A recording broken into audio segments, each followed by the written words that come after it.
Yam watching your sign more call baby do ba Adom TV bedroom Jumedi so yada se papa one and a sha see de mo hunu say ye de nwom no bro 5:30 ho na fe apostle doctor ni te kwetego e di nkwansensam no apia so owie pena news no so abanti news no e na yakwa abeya yasa begina ye na so awrade Adom nti ye de obonkrata no ene online de no eto so e de amanti nyi free ha enyi free ha kra de tie de ekoso o mai mu ene mpo bi man so nsam bi se be ya wo so nam a wo behunu ne ekoso se o mamba pa ya da se pa mfa nkoto ba bi a ebe hawa koma Adom TV e wazo ye shano so se ne so sika no ebetwa draw no gum ko for D1000 sa D1000 sa free o 50 Ghana no nya 1000 into to try the *281#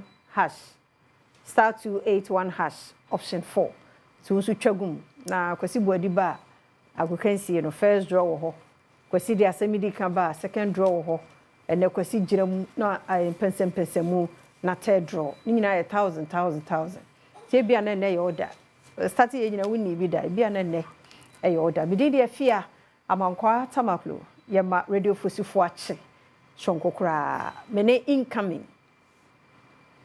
incoming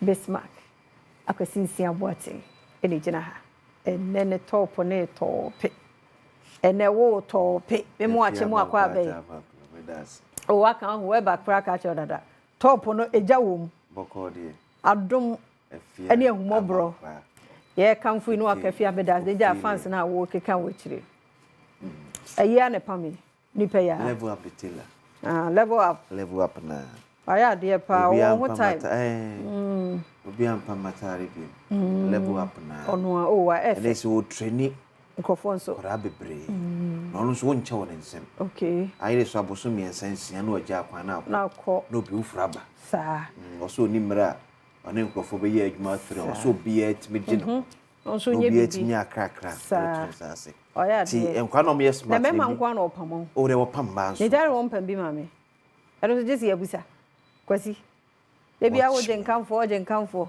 ti wo die na nka wo say me surprise hello oh surprise efia ero udimenye oh udimenye akwasi watch me hello watch me yes udimenye dia me ken ezere bia na me praise bia nyanya kopon ye mate wada wo ma waken manisu oi measurement so nyedin enti juwede na na ya shase no yeda se papa pa be me na bibia boko na ya miase esu aman hunu da na yakwa akowrem boniface bre sa yes ade hu e mobo boniface bre yeah emfe bone ncheche sa emfe bone ncheche but ye die bone ncheche na make sure that be ameka so enye nipa bone mane nkana koma ode chi obedi ode ache ni so na koma ni mu no ede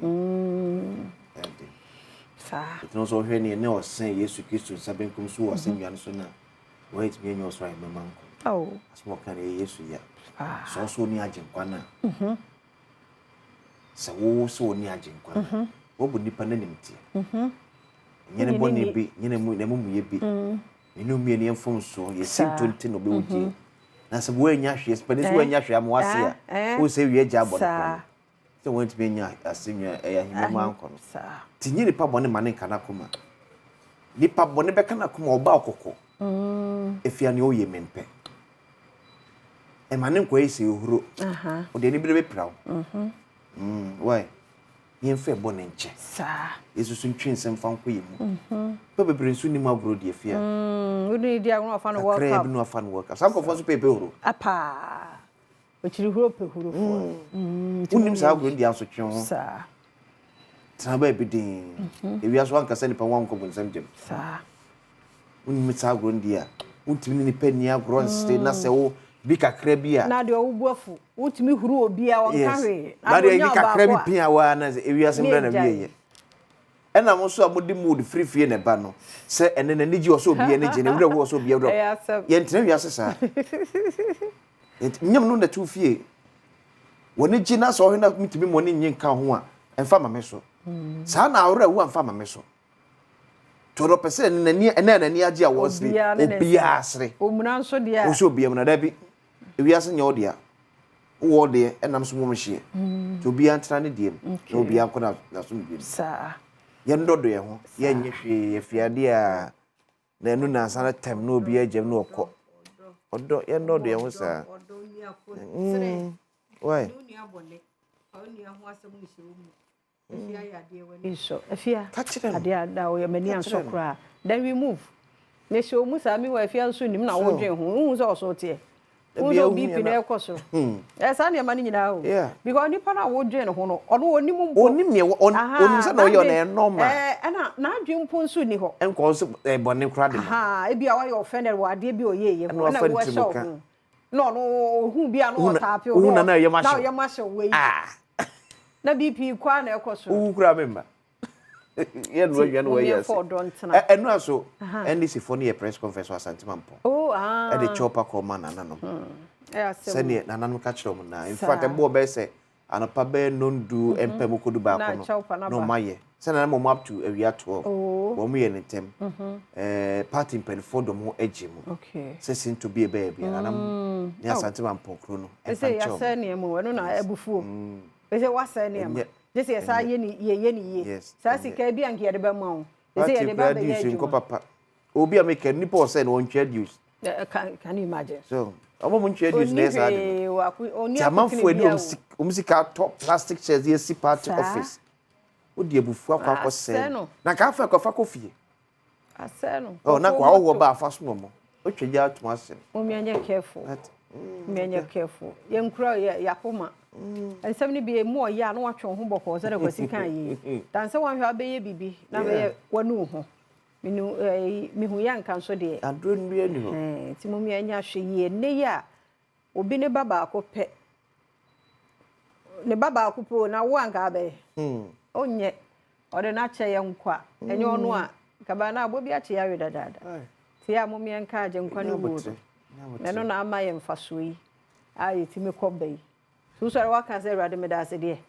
Ma renfio ya ka ne da na se. Na isra na nya mo. Because any ne do so. Tina sa Pentecost nyumu yi. Sani do so a. Odi ye kosie. Se anono so do so a.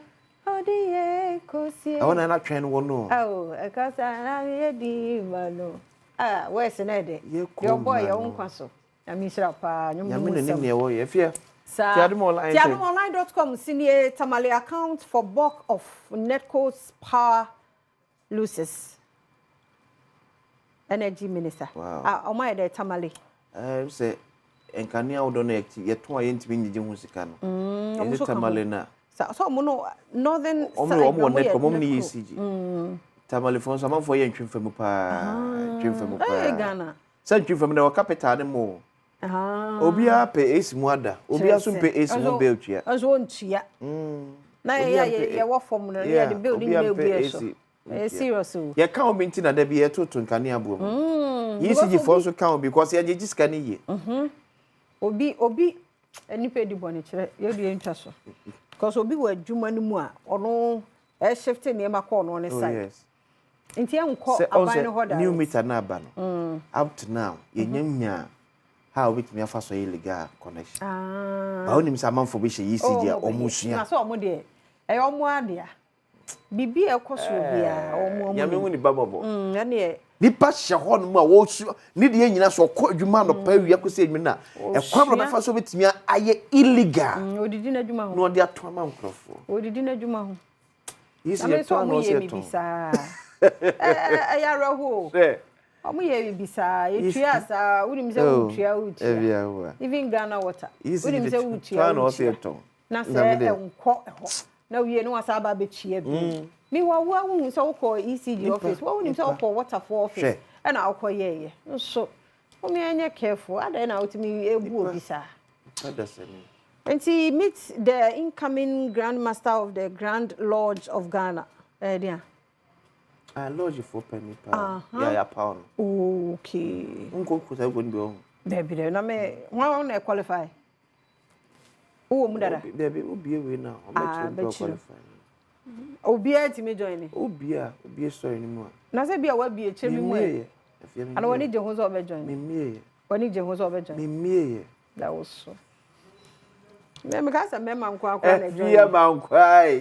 Mimie. Government must remain neutral in managing Boko conflicts. Former MP so any. Ti we ora wan. Collins. Collins, former MP. Nti no Boko asem ne de ye jama security for no. Yes. Ye ja che say them the boys be ko num de to mo. Say no ode no ho ajimu keke. Eno so ye wo ho pa obu o ba. Hey no ode no ho ajimu keke. Ne onim ase ye say road we ne twaye mu. Me wo ha ye ne half one ne onim anu no. Say ye denti na ye ne half one wonim eno ode no ho ajimu. The fact say onu wo ha na wo ha no nko ade onu wo to. Edu ho nko do we. Elebestem na na. Sa suba no so obi wo ho no mu a. Say ye the ba normal life mu enye ntokwa. Ba say bia afia ne kwasinka. Madam for ne ayi Thomas ne. Ti ono so ne wonka ene say. Ara me ne no sa de na nya adwuma. Wo na one ne wo problem. Yes. Me na me ne wo problem. Wo ne na yo nkofa ne de ni kwa. E na wo so ne be twema so. Na nim de nti a me ne kasa. Ye so ya je aginem. Dende me so wono kura isa me ho. Mummy anya careful. Best na nanom. Nyam nwana wo bokko afia. Anu ade o. Kwasha sisike dia bokko. Ya sha se akura ya nyim ye wuye. Se nkura wo manyi. Na kasa ade no ye de investment. Ye dia pattern tokwa e wo bokko. No, it's not fair. And Boko is one of the least developed areas in the northern part of Ghana. Because de me yakura ne se wo de mo amfere ane amu ade mo MPF. Oh ade na MP de wa de. Abi esremo. Esre ni dimu. Esre. Me ya sure say what you need. Eni bi a wo mfiri Boko mo ha. Eja ene nanom. Samo mo kasa no mo tia. Mo nkasa. Na me nya mamanyofo no nko a. Na individuals na mo nso adehye wo Boko bu mu tie mo nsemo no. I think say more organize it. I'm share one. I'm no kasa because as a kuntu hwan a nchia na okọ. Wo ye dey so ye Boko ni a. Boko a na ufi. Ti de bia Boko a enye din a ye papa no. Na wa ufiri ho yi a wa wutumu sa wo kọ no ko hia wo mo a. Wo mo betie no. Mo me enko ne no mo nkasa. Na adoso. Because they say no me an me hu de sa de bebe bia mu ti no. Be ku akwakosi dabe. Ti be ku ye hu nyina na asase ya ne den. Asase ne ye pre ho. Na nkura no kura ye nkura. Asase ne ye pre ho. E no mo pre ho. Die nanano. De ni die me die ne a. E je ntimi nyem ma ne nkọ ne nka kire wo se baby abedu de ya ye hu bia enye ye mfansi. Umi ntwa so ate. Oh, na ye sremo. Ghana ya sumdue mmai. Said the nkofo de etu wo mo ho no like ya mo ho akwa ye ne ade na we no frafra ho sa ya na ha dwen. Umi ante ho ase, umi odo. Umi enyi bibie free atwam. Sasa kwa wo mo ye wo mo ko. Wo ko afi wo ko dada. Sem kase mabunu bebre ne ri tuwa shop sem. Wonim di ntu kutatuo no. Na me chance wo so a wo di tuo hye nkura yi nsem. Enne kronfo kura AK47. Sremo. Ono kwesi ababa wa so no 29. Yakotu no tene. Nen ma Rose Mefia ne bom. Ne ba fe no anya won ye no tema me ne nche. Yehowa. Ti ebusuafo bi do na akwara ne tene ma me nche wo su. Na de na mu beku no, makokro no ba. Fa ne ma nai. Kwada fe no anya won ye no tene ma me nche wo mpa ne so. Ya no wo su. Fonini. Yes, some ye be catch us die ne ba ye. Ipa boni samne ya doso dodo. Ipa boni samne ya doso. Ni nyina so ye ni bre. Ye ni brade dodo. Ye ni brade dodo. Ye pebre. Sika pentente ma doso. Refia. Ya regulate ne mabi wo man mu a. The way amabunu ni bia adwen omo se. Ye nya adwumade mfa mpesika biem. E se papa na show na akono. Ye regulate ne ma. Media houses so kan wafia. Media houses so can too much. The fact ye pescadazi miss or say so be also. Ye nyine kan obi na aba bedu sabe. And one day, so mo kono mo anya, obi be ba ye so. Sa. Na so ba aba bokro na so kwa bontri anya obi anwia na efie de ba be fa. So media houses to be so yes kapane ye. yen regulate niema bi the way ye ma mabu na adwene yo mo se sikape e so easy to come by no anu ya den easy emre no so if you remember the Ghanaian Times and corner President Mahama for the West na me do on the 19th we address Kwahu business forum yes na and over the overseer chief of staff Ora Julius Debra one of the fantastic politicians here I'm telling you fear Julius Debra there the so politician I'm here to meet the so politician I'm here to meet Julius Debra no aka so acheche him say sa Kwahu business forum aban me say the be tete businessmen enu omo bo mo ad no wa Adom TV enu na metie na mehwe business owners a wo mo kasa e de wo ho agimu na I think say ekoso a e be boaye na be ma nyuma so aba because wo mo bie nyuma na adada na ahia